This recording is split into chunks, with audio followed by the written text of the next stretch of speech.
Doctrine of basic structure. Basic structure क्या है, इसका बैकग्राउंड क्या है और ये किस केस से बेसिक स्ट्रक्चर निकल के आया, इस चीज़ को हम आज डिस्कस कर रहे हैं। तो सबसे पहले तो what is the basic structure doctrine and what is the timeline of its evolution. तो बेसिक स्ट्रक्चर जो डॉक्ट्रिन है, one of the fundamental judicial principle connected with the Indian constitution. और Kesavananda Bharati versus state of Kerala का जो case है 1973, जो case है, जो कॉन्स्टिट्यूशनल बेंच, जो पहली बार इतनी बड़ी बेंच है, 13 जजों की जो बेंच बैठी, जिसमें 7-6 से डिसीजन आया और एक नया कॉन्सेप्ट निकल के आया, basic structure. Basic structure in the sense, आज अगर बेसिक स्ट्रक्चर की बात करें तो जुडिशियल रिव्यू बेसिक स्ट्रक्चर का पार्ट है, सेकुलरिज्म बेसिक स्ट्रक्चर का पार्ट है, जो SR Bombay versus union of India के केस में कहा गया। Supremacy of the constitution basic structure है, इंडिपेंडेंट जुडिशरी बेसिक स्ट्रक्चर है। तो ये सब चीज़ें, पार्लियामेंट्री सिस्टम बेसिक स्ट्रक्चर है, ये कुछ चीज़ें हैं जिनको बेसिक स्ट्रक्चर में इंक्लूड किया गया। बेसिक स्ट्रक्चर के अगर हम पास्ट को जाके देखेंगे तो उसमें सबसे पहला केस आता है शंकरी प्रसाद वर्सेज यूनियन ऑफ इंडिया का case. Shankari Prasad versus union of India का केस आता है, जिसमें कि फर्स्ट अमेंडमेंट जब किया गया 1951 में, और जिसमें आर्टिकल 30 को रिपील किया गया, जिसमें राइट टू प्रॉपर्टी था, और आर्टिकल 31A और 31B को ऐड किया गया। उसी के साथ एक नई अनुसूची बनाई गई, 9वीं अनुसूची यानी 9th शेड्यूल। और 9th शेड्यूल को बनाने का पर्पज़ ये था कि अगर पार्लियामेंट किसी कानून को 9th शेड्यूल में डाल देती है तो इसका मतलब सुप्रीम कोर्ट उस पर कोई इंटरफेयर नहीं करेगा। और यही चैलेंज हुआ शंकरी प्रसाद वर्सेज यूनियन ऑफ इंडिया के केस में। शंकरी प्रसाद यूनियन ऑफ इंडिया के केस में शंकरी प्रसाद यूनियन ऑफ इंडिया के केस में कोर्ट ने माना कि जो फर्स्ट अमेंडमेंट है वो वैलिड है। और आर्टिकल 13 जिसमें ये कहा गया है, कॉन्स्टिट्यूशन के आर्टिकल 13 में जिसमें कहा गया है कि पार्लियामेंट, सुप्रीम कोर्ट के पास में ऐसी पावर है कि कोई भी पार्लियामेंट अगर ऐसा लॉ लेके आती है जो फंडामेंटल राइट्स को वॉयलेट करता है, उसको नल एंड वॉइड डिक्लेयर कर सकती है जुडिशरी।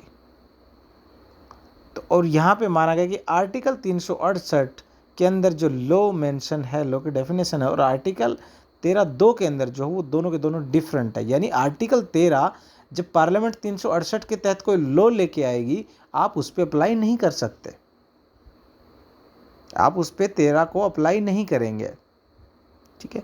उसके बाद अगला केस आता है Sajjan Singh versus state of Rajasthan, जिसमें कॉन्स्टिट्यूशनल बेंच यानी 5 जजों की बेंच बैठती है, और जो 17th जो अमेंडमेंट एक्ट था जिसको चैलेंज किया जाता है, और ये 9th शेड्यूल में जो डाला गया था उसको भी चैलेंज किया जाता है। 3-2 से डिसीजन आता है। मेजॉरिटी का डिसीजन यही आता है कि शंकरी प्रसाद वर्सेज यूनियन ऑफ इंडिया का जो जजमेंट था वो बिल्कुल सही है, और पार्लियामेंट के पास में बिल्कुल पावर है, और आर्टिकल 13 इस पे 368 से बिल्कुल अलग है, ये अप्लाई इस पर नहीं होगा। फंडामेंटल राइट्स को पार्लियामेंट अमेंड कर सकती है। लेकिन कहीं ना कहीं सहमति नहीं बन रही थी, और इस केस को इन्होंने रेफ़र किया एक लार्ज बेंच को, यानी 11 जजों की बेंच एक कॉन्स्टिट्यूट हुई Golaknath versus state of Punjab के केस में। Golaknath versus state of Punjab के केस में, और इसमें ये किस चैलेंज किया गया किसको, Punjab security of land tenures act 1953 को, जिसको 9th शेड्यूल में डाला गया था, और कहा गया था कि इस पे पार्लियामेंट कोई भी सुप्रीम कोर्ट कोई भी इंटरफेयर नहीं करेगा। और इसको चैलेंज किया गया, 11 जजों की बेंच बैठी और 6-5 से डिसीजन आया, और इस डिसीजन में शंकरी प्रसाद और सज्जन सिंह के केस को, डिसीजन को रिवर्स कर दिया गया, और कहा गया कि आर्टिकल 368 और आर्टिकल 13 जो है दोनों में सेम लॉ है, दोनों में सेम लॉ है। पार्लियामेंट के पास में बिल्कुल पावर है अमेंड करने की, पर सुप्रीम कोर्ट आर्टिकल 13 के तहत उस किसी भी लॉ जो पार्लियामेंट 368 के तहत लेके आती है उस पर रिव्यू कर सकता है, और उसको नल एंड वॉइड डिक्लेयर कर सकता है अगर ये फंडामेंटल राइट्स को वोलेट करता है। तो कहीं ना कहीं गोलकनाथ के केस में गवर्नमेंट की पावर कम की जाती है और कोर्ट गवर्नमेंट पे हावी हो जाता है। तो कहीं ना कहीं पार्लियामेंट की जैसे पावर कम होती है और वहाँ से एक नई चीज़ निकल के आती है, वो आती है कॉन्स्टिट्यूशन 24th अमेंडमेंट। यानी 24th जो अमेंडमेंट है वो सिर्फ और सिर्फ गोलकनाथ के केस के जजमेंट को साइड करने के लिए किया गया। और 24th अमेंडमेंट जिसमें क्या किया गया, आर्टिकल जो 13 था उसमें क्लोज 4 ऐड किया गया और आर्टिकल 368 में क्लोज 3 ऐड किया गया। और ये कहा गया कि आर्टिकल 13 और इंटरफेयर नहीं करता है कि 368 पे, और 368 नहीं करेगा 13 पे। ये दोनों के both are different to each other. और parliament make the law under article 368 can not be subject of the article 13, ये कहा गया। अब 24th किया गया, उसके बाद 25th अमेंडमेंट भी किया गया प्रॉपर्टी राइट्स को लेके, 26th भी किया गया प्रीवी पर्स को लेके, 29th भी किया गया लैंड रिफॉर्म्स को लेके किया गया। और ये सब अमेंडमेंट गवर्नमेंट ने उसी समय कंटिन्यू करते रही। और ये होते होते 1973 में आया एक case, Keshavananda Bharati versus state of Kerala, जो चैलेंज कर रहा था केरला रिफॉर्म्स एक्ट को, जो 1963 में आया था। लेकिन कहीं ना कहीं 29th अमेंडमेंट जो कॉन्स्टिट्यूशन में था, जो अंडर 9th शेड्यूल आता था, उसको चैलेंज किया गया। 24th और 25th अमेंडमेंट को चैलेंज किया गया। और यहाँ पे आती है एक हिस्टोरिकल जजमेंट आती है। 13 जजों की पहली बार एक इतनी बड़ी लार्ज बेंच सुप्रीम कोर्ट की बिठाई जाती है, जितने जज थे सबके सब बिठाए जाते हैं और 7-6 से डिसीजन आता है। हाँ, ये बिल्कुल सही है कि केशवानंद भारती केस में कोर्ट ने माना कि 24th अमेंडमेंट जो गवर्नमेंट ने किया है वो बिल्कुल ठीक है, उसको वैलिड माना। बट कहा गया कि पार्लियामेंट के पास अनलिमिटेड पावर है 368 के अंदर, वो किसी भी पार्ट को अमेंड कर सकती है, पर बेसिक स्ट्रक्चर को ध्यान में रखते हुए। और यहाँ पे एक नई theory I, basic structure, doctrine of the basic structure, कि बेसिक स्ट्रक्चर क्या है कॉन्स्टिट्यूशन का।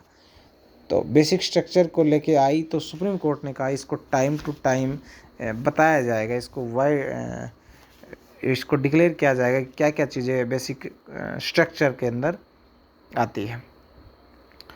और यहाँ पे जो नया कॉन्सेप्ट निकल के आया था जो बेसिक स्ट्रक्चर का, वो आया। उसके बाद एक केस आता है मिनर्वा मिल्स केस आता है। पर मिनर्वा मिल्स केस से पहले एक केस आता है जो इंदिरा गांधी वर्सेस राजनारायण का जो केस था। जो इंदिरा गांधी का जो इलेक्शन हुआ था, बाद में उसको इलाहाबाद हाई कोर्ट द्वारा इनवैलिड डिक्लेयर कर दिया गया था, उसको गलत माना गया था। इंदिरा गांधी को उस पर कहा गया था कि वो अब 6 साल तक कोई इलेक्शन नहीं लड़ सकती। उसी केस को सुप्रीम कोर्ट में भी अपील के लिए डाला गया। तो वहीं उस सुप्रीम कोर्ट में और उस केस से बचने के लिए इंदिरा गवर्नमेंट ने एक 39th जो कॉन्स्टिट्यूशन अमेंडमेंट कर दिया, और जिसमें इन्होंने आर्टिकल 329A ऐड किया गया। और उसमें कहा गया कि president, vice president, prime minister, speaker of Lok Sabha, इनसे रिलेटेड है, इलेक्शन से रिलेटेड जो इनके रिगार्डिंग जो डिस्प्यूट है, उसको हाई कोर्ट या सुप्रीम कोर्ट उसको ट्रायल नहीं कर सकता है, उसके लिए एक स्पेशल अलग से बॉडी बनाई जाएगी। तो कहीं ना कहीं गवर्नमेंट ने सुप्रीम कोर्ट के हाथों से वो केस खींच लिया और उस केस को पलटने की कोशिश की गई, और उसी को इंदिरा गांधी राजनारायण केस में चैलेंज किया गया। और उसके बाद में आता है मिनर्वा मिल्स का केस।